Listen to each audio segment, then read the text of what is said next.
The intellect says, if there is good, there must be evil, for it wants things explained in neat parcels. If there is an up, there must be a down. There must be balance. The inner self, however, realizes that in much larger terms, evil is simply ignorance, that up and down are neat terms applied to space, which knows no such directions. A strong belief in such opposing forces is highly detrimental, however, for it prevents an understanding of the facts of inner unity and of oneness, of inner connections and of cooperation. A belief, therefore, an obsessional belief, in such opposing factors is perhaps the most detrimental element, not only after death, but during any existence. There are some individuals who have never experienced during physical life that sense of harmony and oneness in which such opposing factors merge. Such individuals have many stages to go through following transition, and usually many other physical lives ahead of them. As you form your physical existence individually and collectively, so after the time of choosing, you join others who have decided upon the same general kind of experience. A strong cooperative venture is then begun as preparations are made. These will vary according to the type of existence chosen. There are general patterns, therefore. No individual's reality is identical with another's, and yet there are overall groupings. Quite simply, a belief in the good without a belief in the evil may seem highly unrealistic to you. This belief, however, is the best kind of insurance that you can have, both during physical life and afterwards. It may outrage your intellect, and the evidence of your physical senses may shout that it is untrue.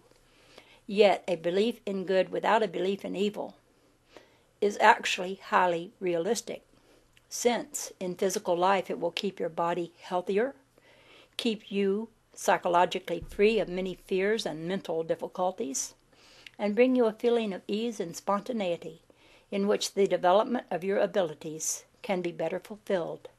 After death, it will release you from the belief in demons and hell and enforced punishment.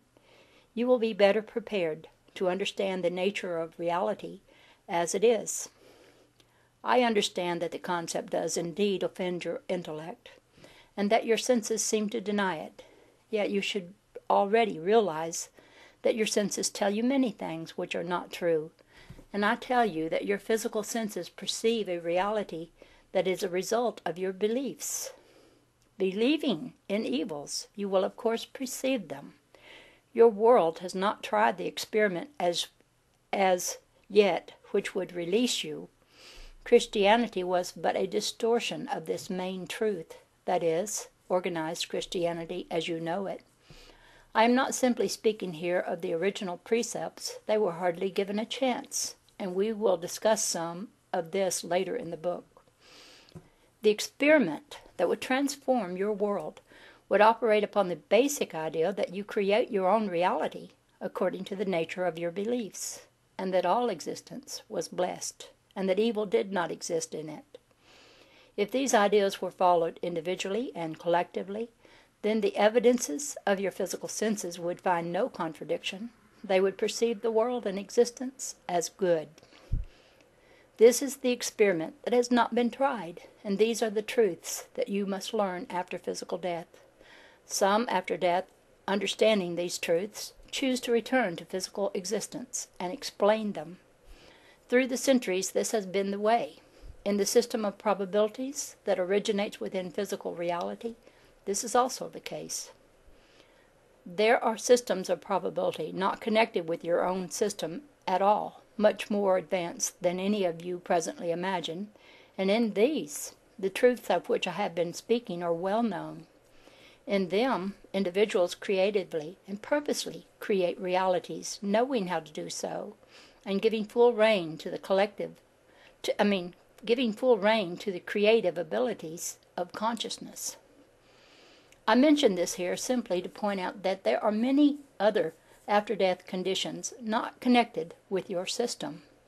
When you have learned to your capacity in this in-between period, you are ready to progress. The in-between period itself, however, has many dimensions of activity and divisions of experience. As you can see, to put it as simply as possible, everyone does not know everyone else. Instead of countries or physical divisions, you have psychological states. To an individual in one, another might seem quite foreign.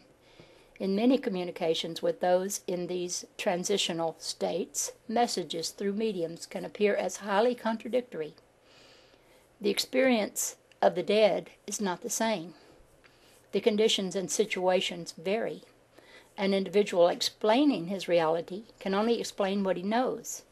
Again, such material often offends the intellect that demands simple, neat answers and descriptions that tally. Most individuals from these stages who communicate with living relatives have not reached the time of choosing as yet and have not completed their training. They may still be perceiving reality in terms of their old beliefs. Almost all communications come from this level, particularly when there is a bond of relationship in an immediately previous life. Even at this level, however, such messages serve a purpose. The communicators can inform living relatives that existence continues, and they can do it in terms that the living can understand. They can relate to the living, since often their beliefs are still the same.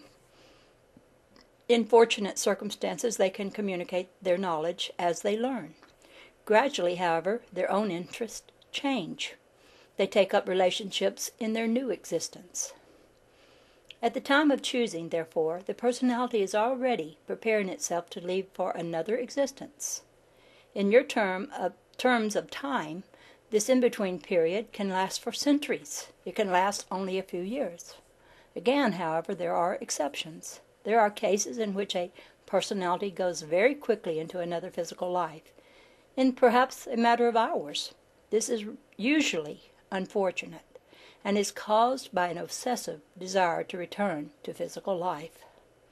Such a quick return, however, can also be taken by a personality who is charged with a great purpose, who disregards or discards an old physical body and is reborn almost immediately into the new one in order to finish an important and necessary project already begun.